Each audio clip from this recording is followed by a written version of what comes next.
Welcome everybody to ADNDRC Interview Series Part 2.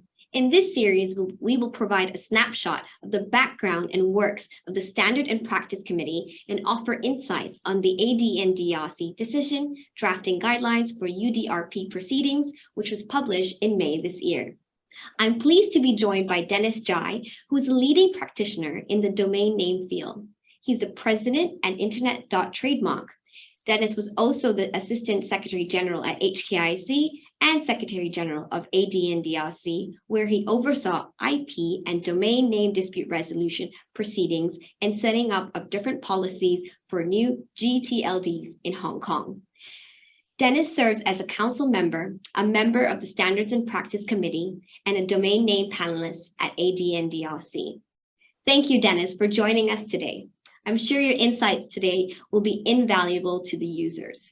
To kickstart our first question, what is the background and reasoning for ADNDRC to establish the Standard and Practice Committee? ADNDRC is an ICANN accredited dispute resolution service provider for UDRP and many other policies. ADNDRC has 4 offices in Hong Kong, Beijing, Seoul, and Kuala Lumpur, operated by renowned arbitration institutions. Over the past 2 decades, ADNDRC handles thousands of domain name disputes under different ICANN policies.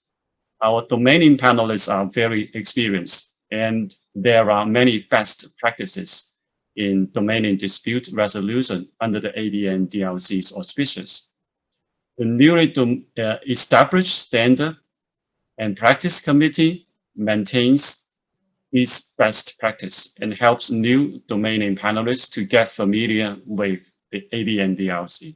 So with this background, we are pleased that ADNDRC has set up this new Standard and Practice Committee. I'm sure that it will benefit to the community. And why did the ADNDRC decide to publish the guidelines for panelists? ADNDRC has been appointed as a UDRP provider, and in addition to UDRP, ADNDRC also provides Uniform Rapid Suspension, URS, and Sunrise dispute resolution policies, and it can be appointed by other dispute resolution policy as well by other domain name registry. The guideline we have just published aim to provide panelists a useful reference for drafting UDRP decision. The Standard and Practice Committee will regularly review our practice and publish more guidelines for other matters, including domain name administration, case administration, and other forms of domain name dispute resolution, not limited to UDRP. So I'm sure that there will be more guidelines for other matters for domain name field. So these are the main reasons for us to do that. Thank you. And what are the values that the guidelines could bring to the domain name dispute resolution community? Well, decision drafting is very important in dispute resolution practice. Many leading arbitration institutions and professional bodies has published guidelines for award writing. Domain name dispute resolution is a highly specialized area. Usually, domain name decisions are standardized, but in some circumstances, panelists need to pay attention to many special issues when drafting the decision. The guidelines cover common procedural issues and substantive issues on domain name dispute resolution.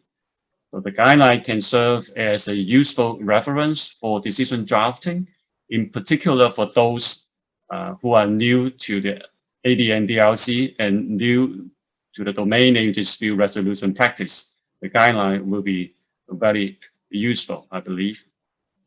I'm sure they'll come very handy. Could you share with us the structure of UDRP decision? Yeah, for those who are familiar with ICANN policy, UDRP is the very successful dispute resolution model. It is fast track and low cost, and because of the decision is very much standardized. ADNDRC does provide decision template in different languages, like for example in Korea, English, and Chinese. We have the decision template for our panelists, and the structure of a UDRP decision include normally procedural order, the parties' contention, and the findings of the panelists. But if there are any special issues coming up, the panel are free to modify the template to cater for the needs of the case. And what are the 3 tips you would say for panelists who are new to this field and how they could produce a high quality UDRP decision? There are many best practices shared by our panelists. They are very experienced. I have learned a lot from them. So I would like to summarize and suggest the following. First, get familiar with the case early. The UDRP provides a very tight timeline for decision drafting and for the panels to render the decision. It is just within 14 calendar days. So the earlier you get ready, the more time you have for decision drafting. There are many benefits to do so. In my experience, many other domain name panelists render decision just in a few days for straightforward cases because they get familiar with the case earlier. They can do it fast. And on the other hand, for complicated cases, if the panelists can get ready early for the case, know what are the complicated issues, they can act promptly and give direction promptly and decide a case within the very tight timeline set out by the UDRP. And second, panelists are suggested to refrain or summarize parties' contention in the panelists' languages, in its own languages. This is because sometimes pleadings submitted by the parties are lengthy or stylistically inconsistent with the panelists' languages. So it is necessary for the panel to refrain and summarize the parties' contention, use its own words for its own decision drafting. So thirdly, panelists are suggested to include cases reference where appropriate.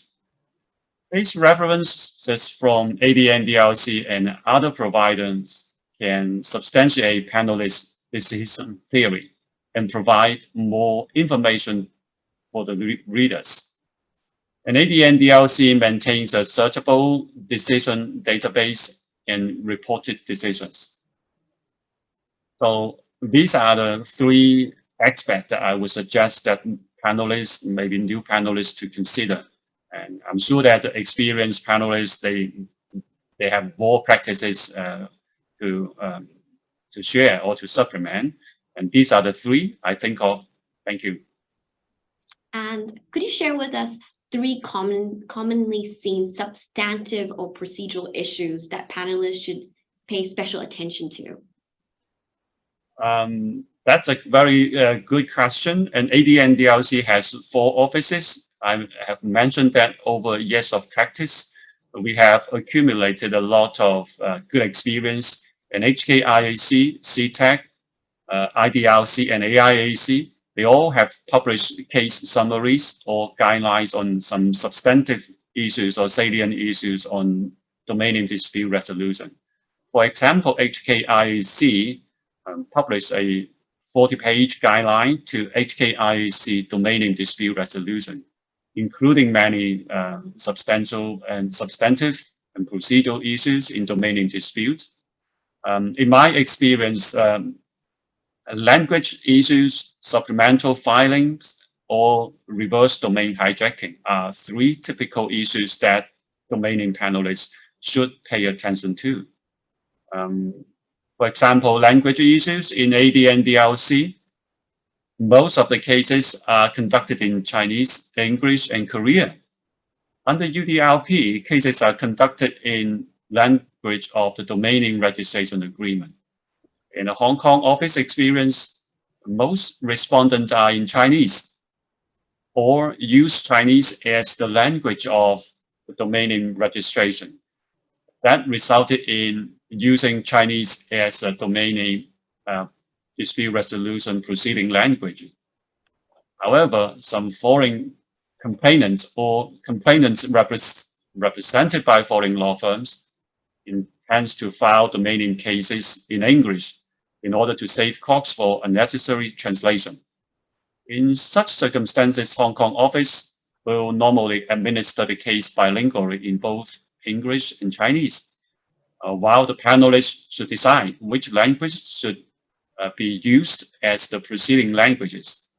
And when making such a decision, the panel should observe the rules of natural justice to ensure both parties can understand their case and both parties have a reasonable opportunity to present. So the languages is quite important in handling domain name cases under the ADN DRC auspices. Secondly, supplemental filings are commonly seen in cases where respondent file a response or bring in new issues. That will trigger new filings. Many rounds of filings could be happen in one cases. And so the panel need to have a balance between the fast-track nature of the UDRP and the reasonable opportunity for parties to present their case. You need to stop if the party is going to file unnecessary supplemental filing. But if you are not going to stop it, and the case will drag on.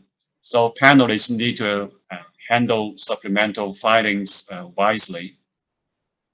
So thirdly, it's getting more common for respondents to ask for the panel to decide on the issues reverse domain hijacking.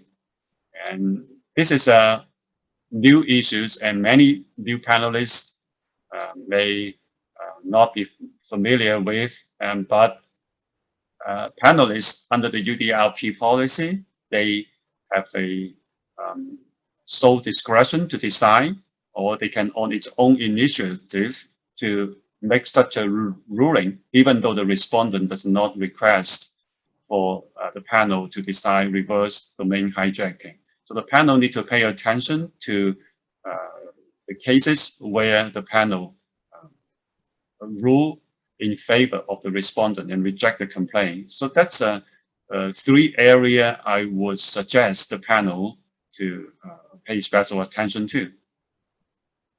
This is all very helpful, Dennis. It's been a pleasure chatting with you. Thank you for your time, for sharing your insights and expertise in this area. I'm sure our audience enjoyed watching and learning more about ADNDRC, the guidelines, and the thinking behind it.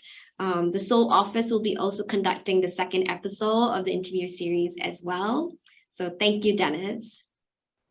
Thank you, Kelly. It's my pleasure. Thank you. And, stay tuned, everyone, and have a good one. Thank you.